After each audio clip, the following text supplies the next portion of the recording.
let's look at the main differences between Carnatic music and Hindustani music in the way they are sung in today's scenario. Let's take the example of a raga alapana in Carnatic music. So when a singer or an instrument player chooses to do a raga alapana, that raga that's chosen is based on the composition that the artist has chosen. So in the case of Carnatic music, 90% of, I would say even 95% of the compositions, the tune and the lyrics for these compositions both have been set or composed by a particular composer. And we also have sangatis or improvisations or embellishments that a student learns from their guru and strictly adheres to those set of sangatis in the name of patantram, and those are presented initially. So while we do a raga alapana, we choose that particular raga and sing the alapana initially and move over to the kriti. So the raga alapana initially takes a lot of time if you were to look at the central piece of the concert. Whereas in Hindustani classical music, we have a bandish that's set in one particular rag, and then while we start, the alap that is sung solo is only for a shorter duration in comparison to Carnatic music's raga alapana. And we immediately start the bandish to the accompaniment of the tabla. And once we start the bandish and establish the bandish or the composition, we once again start taking alaps with the support of the percussion player or the tabla player. We do alaps with akars, or we do alaps called as bol alaps using the words of the bandish.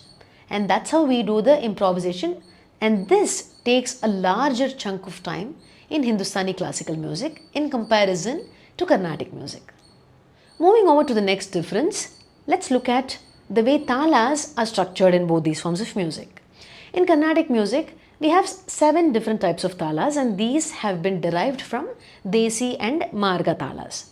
So these 7 different talas can be sung further using 5 different gates or gatis or nadais, like Tishra Gati, Mishra Gati, Sankirna Gati, or we also call them as nadais. So Kanda Nadai, Tishra Nadai, Chaturshra Nadai. So these are the types in which talams are further classified or can be elaborated. So this gives us the number 7 5s make up 35. So we have 35 basic talas in Carnatic music. In Hindustani classical music, again, we have different types of talas called ek tal, which is of 12 counts, teen tal, jhap tal, jhumra, adha, or we have like talas even on fractions, like say 7.5 counts or 5.5 counts. We can also make up tals like that and perform. So these are the differences in both the forms of music with respect to the tals. Let's look at the next difference, which is there in the structuring of a composition.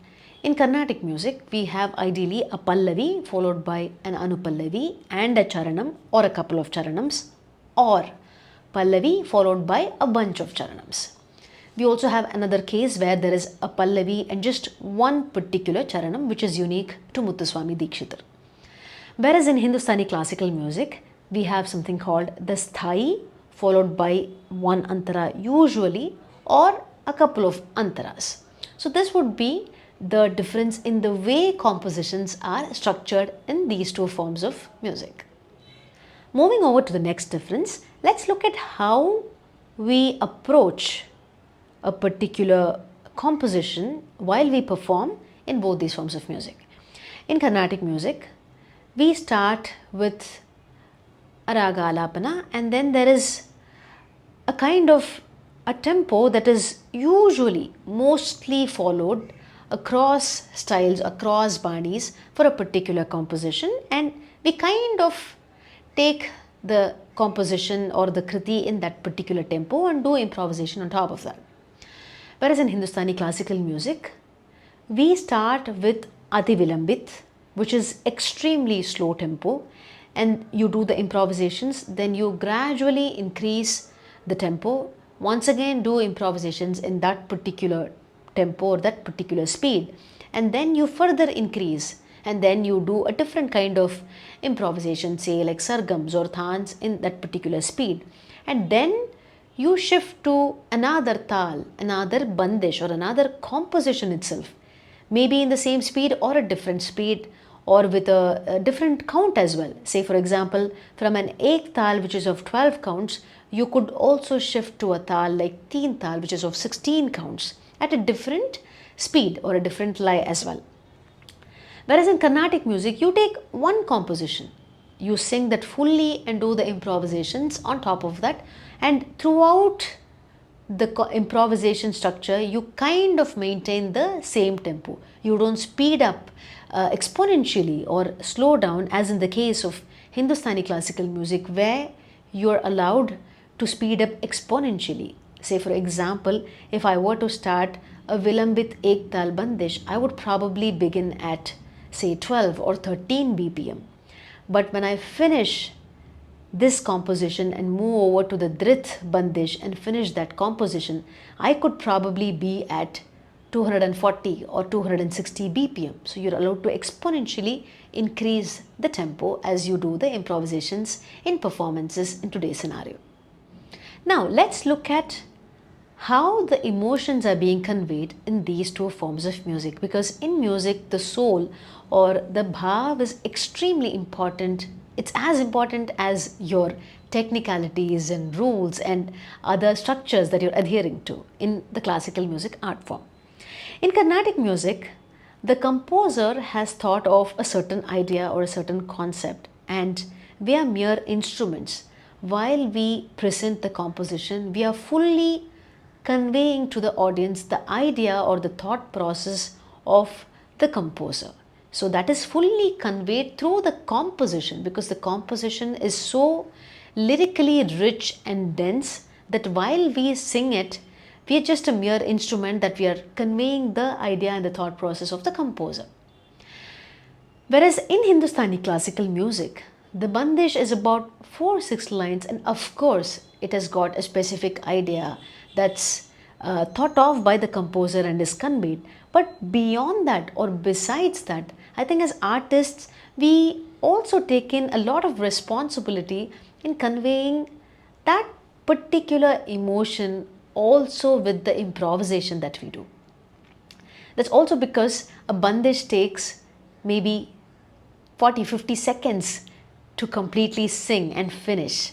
So after the 40-50 seconds, if you were to elaborate that raga for 50 minutes or 60 minutes, I think there lies a huge responsibility on the artists to try and carry forward that emotion conveyed by the composer even as you do your improvisation. For example, like a balam or piya. When we do alaps on piya, it can't be like with a lot of force, right? Why would you call a piya with a lot of force? It has to be with a lot of love. So even as you're choosing phrases and weaving the raga, it's sung keeping this emotion in mind. Whereas in Carnatic music, as you sing the composition, for example, Rama Bhakti Samrajyam, immediately the bhakti factor or the concept of bhakti is so much present in every line. So as you sing the composition, you're just drawn to it, and just by sheer singing of the composition, the emotion is conveyed to the audience.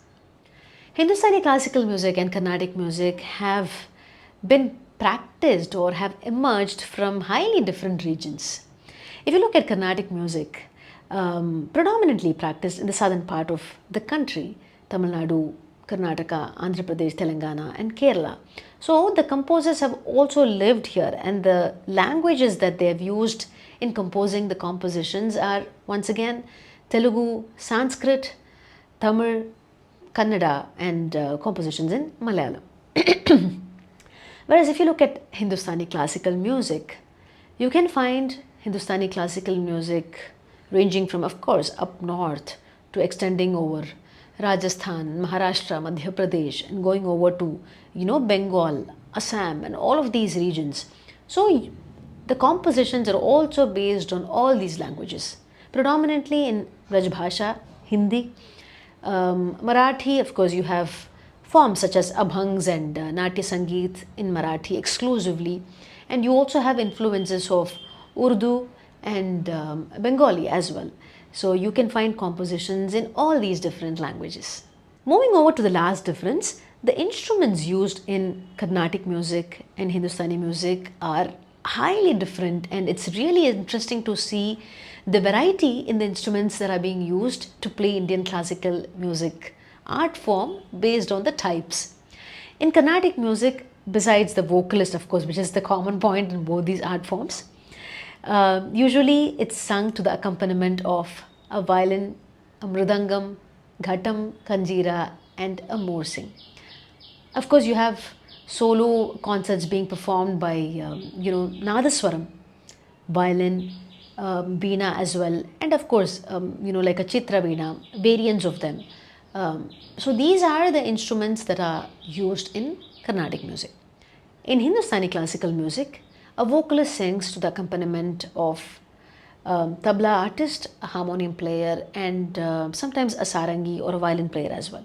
You also have, pakhavaj and manjira. These are used for other different types of, concerts, maybe like a bhajan concert, or Dhrupad sings to the accompaniment of pakhavaj.